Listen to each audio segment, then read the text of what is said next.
যেখানে সবুজ ছুঁয়ে যায় আকাশ, যেখানে জলপ্রপাত গেয়ে ওঠে প্রকৃতির সুর, আর পাহাড়ের কুয়াশা জড়িয়ে ধরে আপন করে।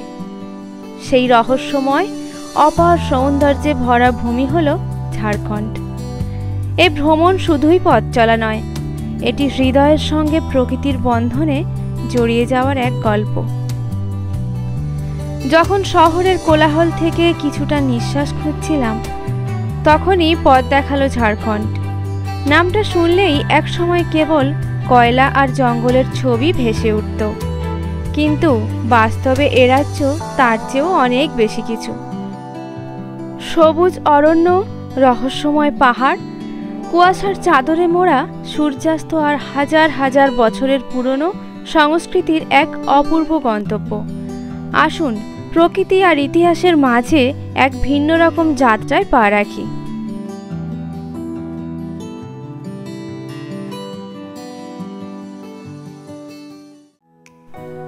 এই যাত্রা শুরু হলো গণভ্রমণে স্লিপার বাসে।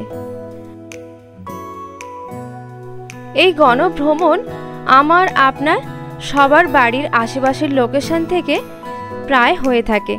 এবার আসবো এই ভ্রমণে কদিনের ঘোরানো হবে আর কোন কোন জায়গা ঘুরে দেখবেন। এই ভ্রমণ পরিকল্পনা মূলত ঘাটশিলা এবং রাঁচি নিয়ে, যেটি হয় প্রায় 5 রাত্রি 6 দিন।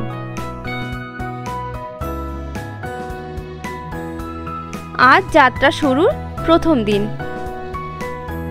এই দিন বিকেলে গাড়ি ছেড়ে রাত্রিতে রাস্তায় কোনো একটা ধাবায় রান্না খাওয়া হয়।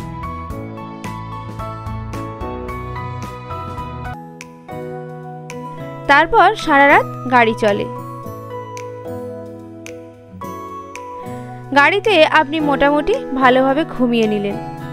সকালবেলা পৌঁছে যাবেন ঘাটশিলা। কলকাতা থেকে ঘাটশিলার দূরত্ব হলো প্রায় 240 কিলোমিটার।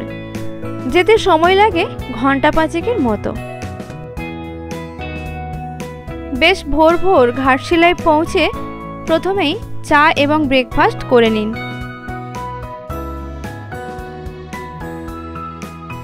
এরপর বেরিয়ে পড়ুন সাইট সিইংয়ের জন্য।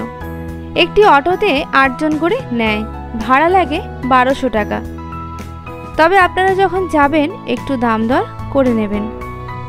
এখানে ঘুরিয়ে দেখায় গৌরীকুঞ্জ, রামকৃষ্ণ মঠ, কপার লিমিটেড, সুবর্ণরেখা নদী, চিত্রকূট, রঙ্কিনী মায়ের মন্দির, বুরুডি ড্যাম, রাতমোহনা, ধারাগিরি ওয়াটারফলস এবং বিভূতিভূষণ বন্দ্যোপাধ্যায় সেই অরণ্য যেখানে বসে তিনি উপন্যাস লিখতেন।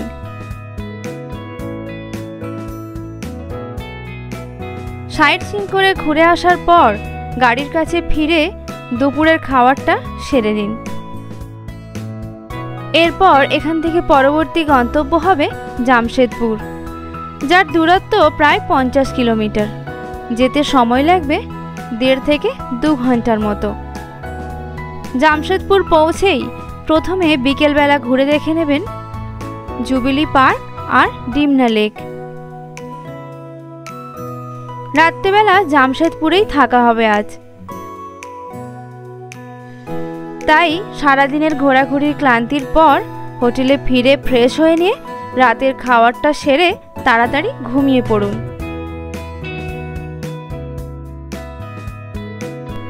আজ আপনাদের ঝাড়খণ্ড ঘোরার তৃতীয় দিন। একটু সকাল সকাল উঠে স্নান সেরে প্রথমেই চা আর টিফিনটা করে নিন। এরপর ঘুরতে বেরিয়ে পড়ুন দলমা পাহাড়, যদি আপনাদের প্ল্যানে থাকে। না হলে এখান থেকে গাড়ি ছেড়ে প্রথমে চান্ডিল ড্যাম ঘুরে দুপুরের খাওয়া দাওয়া ওখানেই সারুন। চান্ডিল ড্যাম ঘোরার জন্য আপনাদের হাতে বেশ কিছুটা সময় রাখতে হবে। এখানে বোটিংয়ের ব্যবস্থা আছে, বোটিং করবেন, খুবই ভালো লাগবে।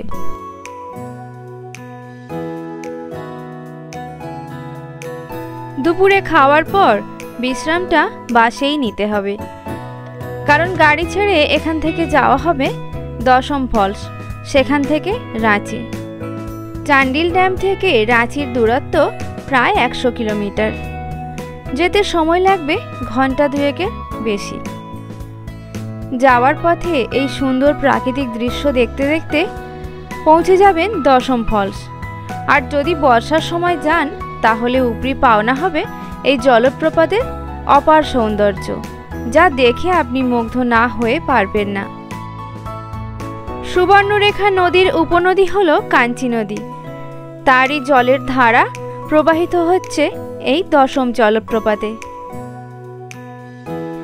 যদি আপনি জলপ্রপাতের এই সৌন্দর্য দেখতে চান তাহলে আপনাকে যেতে হবে আগস্টের শেষের দিকে, যখন এই ওয়াটারফলসগুলির জলের পরিমাণ একদম ঠিকঠাক থাকে। শীতের দিকে জলের পরিমাণ অনেকটাই কমে যায়।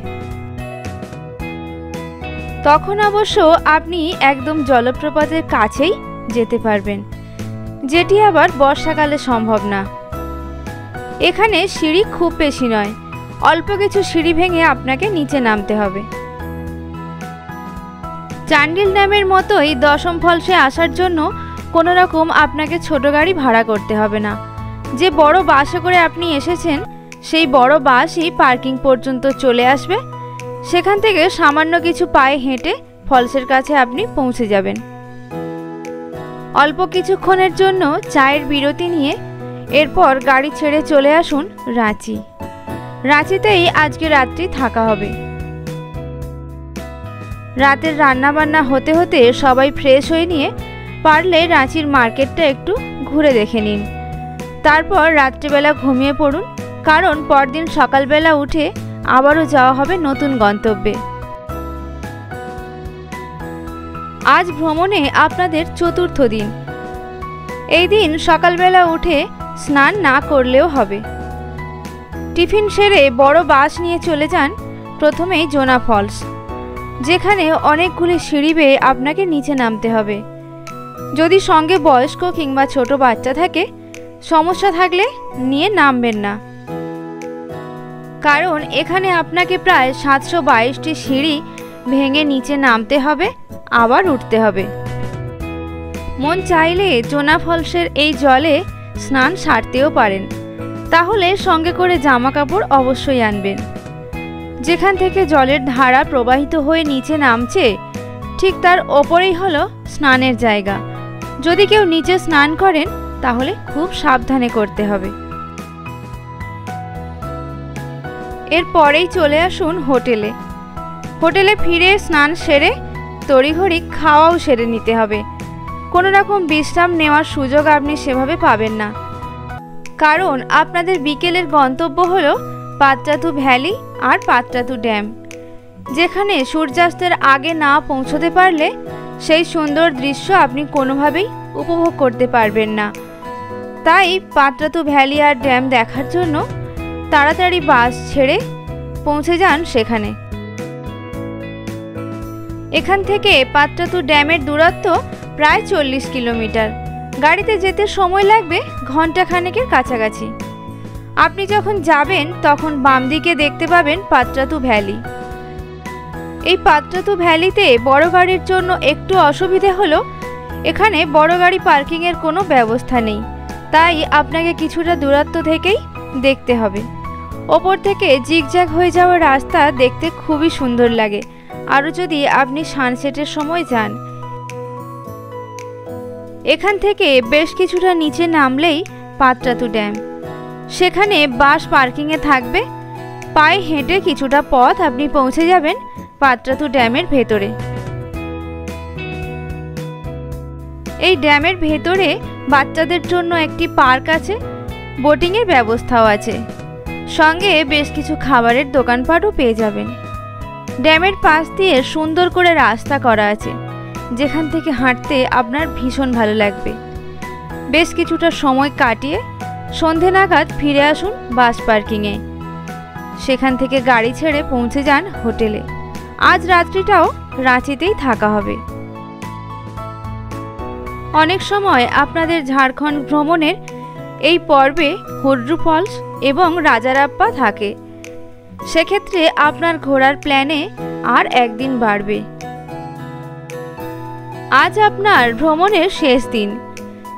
এই দিন সকালবেলা রাঁচিকে বিদায় জানিয়ে গাড়ি ছেড়ে রওনা দেবেন মাইথন।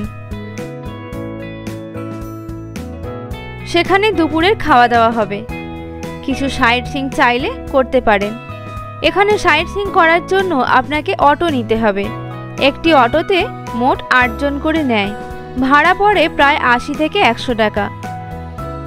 মাইথন ড্যামে সুন্দর নৌকা বিহারের ব্যবস্থাও আছে। মন চাইলে বোটিংও করতে পারেন। বিকেল অথবা সন্ধ্যা নাগাদ মাইথন থেকে গাড়ি ছেড়ে রওনা বাড়ির উদ্দেশ্যে। ফেরার পথে শক্তিগড় থেকে পছন্দ মতো যত খুশি মিষ্টি নিয়ে বাড়ি ফেরা। এই ছিল 5 রাত্রি 6 দিনের ঝাড়খণ্ড ভ্রমণের পরিকল্পনা। স্লিপার বাসে থাকা, খাওয়া, গাড়ি ভাড়া, জল সবকিছু মিলিয়ে জনপ্রতি পড়েছিল 3500 টাকা। অবশ্য সাইট সিইংয়ের খরচ বাদে। যদিও 5 থেকে 6 দিনের ভ্রমণ, তবুও নিজের প্রয়োজন মতো ওষুধপত্র, জামা কাপড়, তাছাড়া বাদবাকি যা যা লাগে সেগুলি গুছিয়ে নিয়ে বেরিয়ে পড়ুন ঘুরতে। আজ এই পর্যন্ত। ফিরছি পরের দিন অন্য কোনো ভ্রমণ কাহিনী নিয়ে। আপনারা সবাই খুব ভালো থাকবেন, সুস্থ থাকবেন আর সব সময় মনের কথা শুনে চলবেন।